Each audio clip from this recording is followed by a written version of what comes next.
Nice quick game to share with you today. This is in the Sicilian Grand Prix, and it's from a 5-minute blitz. So I'm just kind of working my way up. I actually dipped below 1200 earlier on, a couple of days ago, back up to 1330 here, and I'm trying to get to like 1450, and then I'll think that I've remembered how to play chess. But still working through this Freddy Krueger repertoire that I'm putting together. Okay, so let me take you through the game. Won't take long. Also, please excuse the confusion behind me. I'm currently moving everything in my office around. Okay, so we have the Sicilian, and I'm playing the Grand Prix, which starts with the closed Sicilian, knight to c3, and then following up with f4. So knight comes out, f4. And here, this is unusual. You don't see this an awful lot. And this kind of falls into my hand, so this looks a bit like a Vienna Gambit. Right, but the knight's not out and whatever. So I'm figuring that maybe this kind of works with my repertoire idea. I'm kind of glad that black's done this because I'd like to get rid of Freddy. I'd like to castle there, get my rook on there, and try and win. So I don't initiate the exchange because that would only invite his knight into the centre of the board. Instead, I play my knight to f3 as usual. I've now got two attackers on here. You can see the slight subtle difference between the move orders. Yeah. And here black takes. So I'm quite happy with that. I'm unconcerned. I'm going to develop my bishop, I'm going to castle my king, and at some point I'll push the d pawn and then try and recapture the pawn. He plays knight out. I push the d pawn. I think e5 is an option here, but better to develop. He defends knight with the bishop and also prepares to castle kingside. I do the same. I could have grabbed the pawn here as well with development, but I castle. And he castles, and now I grab the pawn. So now, here's the situation, right? I've won my pawn back, and even though I've played a gambit, I've almost completed development. All I've got to do is lift my queen, and I've completed development. My opponent is 2 moves. Well, actually 3 moves, because he's got to move one of these pawns to get this bishop out to the board, and then move his queen. So he's a little bit further behind, right, in development. So that's what I like about these gambits where you gambit a wing pawn for a centre pawn and then try and regain it, because the other advantage, of course, I have is 2 centre pawns. So my opponent pushes d6, opening up ideas for his light squared bishop. I play queen e1. This is very typical, so common idea would be knight to here, then queen maybe h4, threatening, well, after we take out the knight, threatening mate on h7. There's lots of different ways to attack from this position that I feel like I'm just starting to learn my way around. Okay, so we have another knight move. So instead of developing his bishop or his queen, he's moving his knight to the centre. And now we have to evaluate what happens if takes, then my bishop has to move.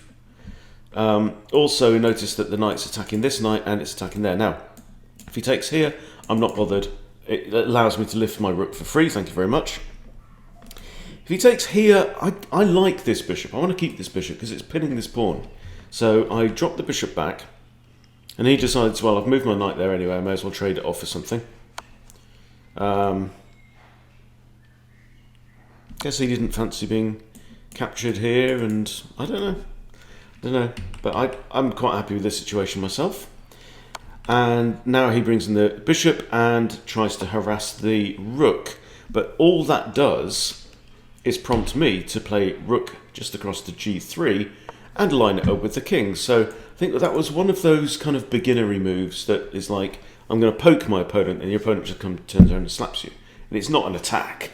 You're just, I'm going to attack your rook because I can. Whereas you have to say, well, what's my opponent going to do? Well, what if my opponent just does that and lines it up with my king? Oh. So in the previous 2 moves, my opponent has invited me to get my rook from here to here and then to there. Thank you very much, black.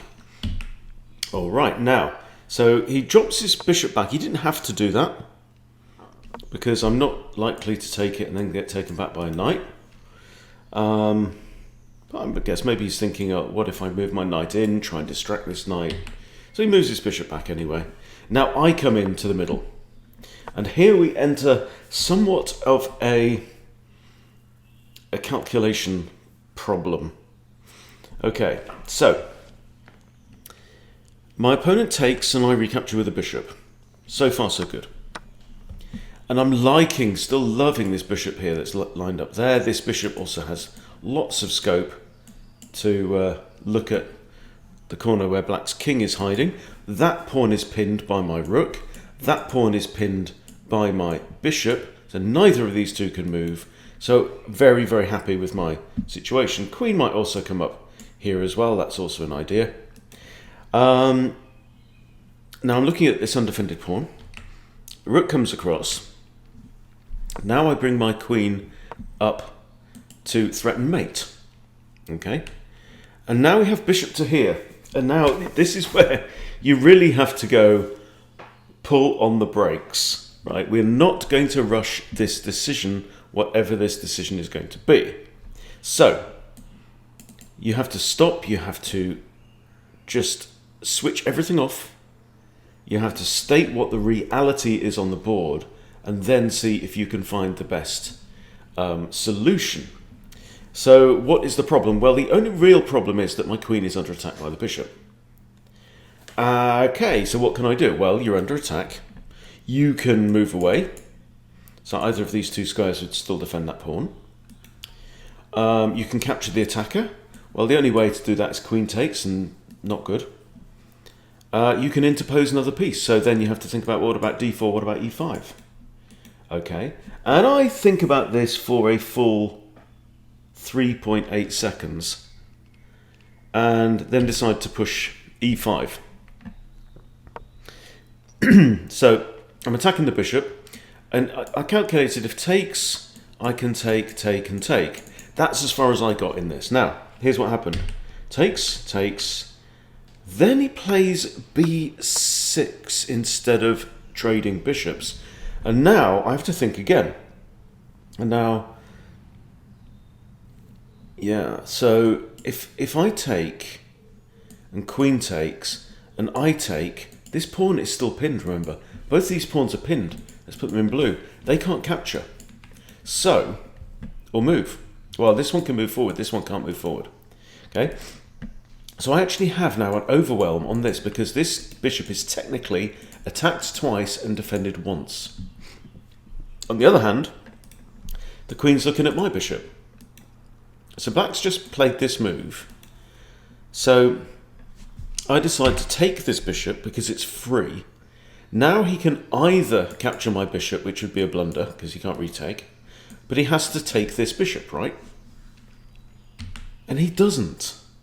He doesn't take the free bishop.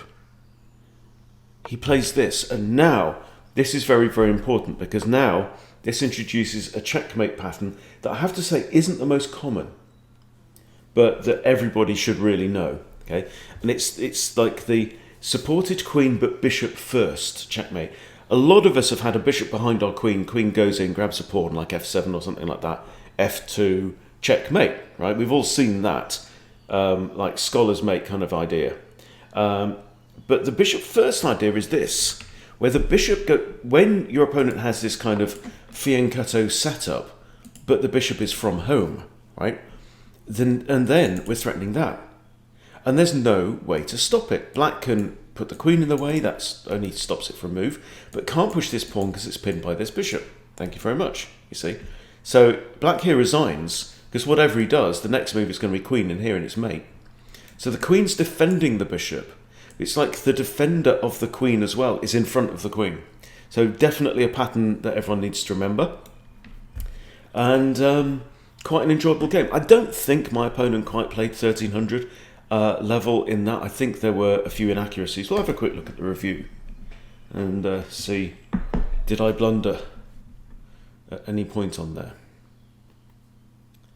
I'm uploading a video, so it may take a second to pull up the review.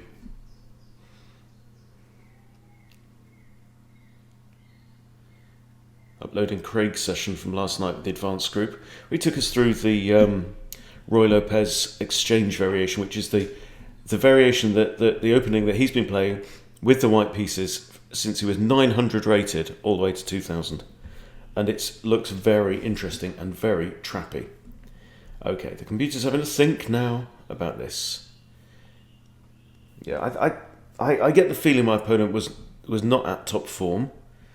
Okay, 72 actually, that's not bad, with one blunder. And the one blunder was literally this move. Yeah. What were my mistakes in this?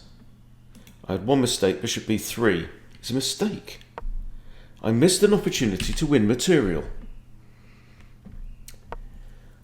Well, I guess this kind of wins a pawn. Is that what it wants me to do? Hey? Okay, best move here. Yeah, it wanted a free pawn. Which is okay. I guess it's fine. Yeah. So I was thinking only about my bishop is under threat, and I didn't even consider the idea of can I or should I capture the attacker? And quite clearly here I could have and won a pawn after the recapture. Also putting my bishop in a strong space as well, removing this pawn. Yeah, kind of worth doing. But it's nice, the computer really likes bishop takes f6, that's a great move. All good stuff. My opponent had a great move as well, which was knight to here. Aha! Well, that's the only good move, but well done, he found it. So yeah, it just felt a little bit easier than the rating says. But yeah, remember that checkmate pattern, guys. If you've got a king that's castled with that kind of fianchetto, little pyramid setup, or a range of other pawn formations as well. But one to remember, if you can get the bishop in front of the queen, slide the bishop, jam it all the way into the corner, and then queen slams right in front of the king, straight away checkmate. But that's a nice example of an unstoppable mate there. Okay, so there you go. Thanks for watching. See you later.